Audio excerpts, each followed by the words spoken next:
रुकावटें तो आएंगी सफलता की राह में, ये कौन नहीं जानता, फिर भी मंजिल वही पालेगा जो हार नहीं मानता। नमस्कार, मेरा नाम है Amit Thakur, independent business consultant, बड़ा business team, doctor Vivek Bindra.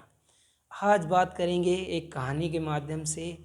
कहानी ऐसी है कि एक तालाब के पास दो बंदर रहते थे। एक तालाब के पास दो बंदर रहते थे। एक का नाम था चंगू, एक का नाम था मंगू।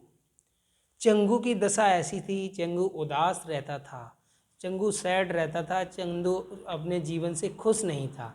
लेकिन मंगू जो था वो अपने जीवन से खुश था, वो मस्त रहता था, उसे कोई टेंशन नहीं थी, वह अपनी जीवन खुशी खुशी चला रहा था। लेकिन चंगू को अपनी ज़िंदगी से बहुत दिक्कत थी, क्योंकि वह भगवान को बार बार कोसता रहता था कि ये भी कोई लाइफ है, पेड़ पे चढ़ो, उछल कूद करो, फल खाओ, तालाब में नहाओ, ये कोई जीवन है?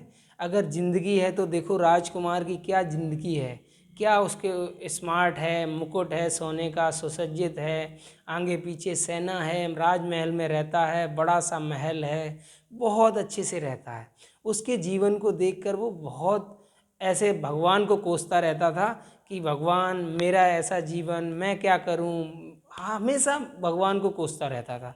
लेकिन जो मंगू था वो अपने जीवन से खुश था, उसे कोई टेंशन नहीं थी, उसका मस्त चल रहा था, मस्त चल रहा था, किसी प्रकार की वो कोई टेंशन नहीं ले रहा था। जैसे जैसे उसका समय चलता रहा था, चलता जा रहा था। लेकिन एक दिन क्या हुआ, भगवान ने एक बार आकाशवाणी की कि आज रात को 12 बजे जो भी बंदर इस तालाब में कूद जाएगा वो सुंदर राजकुमार बन जाएगा। वो क्या बन जाएगा? सुंदर राजकुमार बन जाएगा। लेकिन क्या हुआ, जैसे ही 12 बजे तो मंगू उस तालाब में कूद गया। कौन कूद गया? मंगू उस तालाब में कूद गया। वह एकदम सुंदर राजकुमार बन गया, बॉडी बिल्डर, सोने का मुकुट, राजसी वस्त्र, एकदम बहुत स्मार्ट राजकुमार बन के तैयार हो गया। लेकिन जो चंगू था, जो उदास रहता था, भगवान को कोसता रहता था, वो तालाब में नहीं कूदा था। दोस्तों हुआ क्या, चंगू बहुत परेशान हुआ। उसने कहा मैं क्यों नहीं कूदा, मंगू आप कैसे कूद गए? जब उसने कहा कि आप भी कूद जाओ, जब वह दोबारा कूदा चंगू, तो जैसा था वैसा ही निकला, बंदर का बंदर ही रहा। दोनों ने आपस में बात की कि आपने एक साथ 12 बजे क्यों नहीं आप कूदे।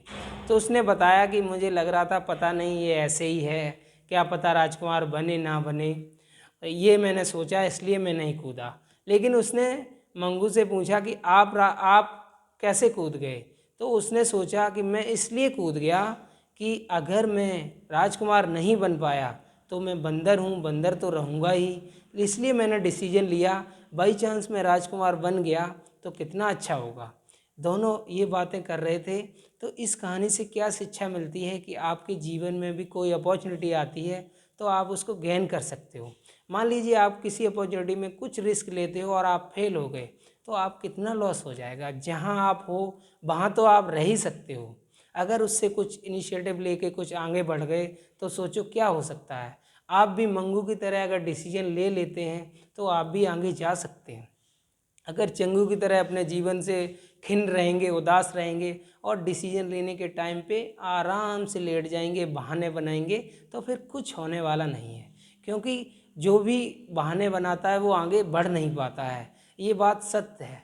आपके पास बड़ा बिजनेस में अपॉर्चुनिटी है, इंडिपेंडेंट बिजनेस कंसल्टेंट बन के ना के बराबर रिफंडेबल फीस दे के डिसीजन ले सकते हैं आप, और बहुत ग्रो कर सकते हैं अपनी लाइफ में, अपने जीवन में, अपने आगे इनिशिएटिव ले सकते हैं, अपना बिजनेस बढ़ा सकते हैं, बिजनेस स्टार्टअप कर सकते हैं। बहुत सारे आइडिया हैं हमारे यहाँ।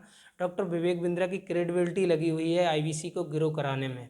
तो मैं ये नहीं कह रहा कि आप आईवीसी ही बनिए, आप जो भी काम करना चाहते हैं आप डिसीजन लीजिए। अगर डिसीजन नहीं लेंगे तो कुछ मिलने वाला नहीं है। बाई चांस आपका डिसीजन फेल हो जाता है तो क्या हो जाएगा, आप जहाँ हो वहीं रह सकते हो, आप दोबारा स्टार्टअप कर सकते हो। लेकिन अगर इनिशिएटिव ले लिया आपने, कोई भी डिसीजन लिया, तो आप आगे बढ़ सकते हो।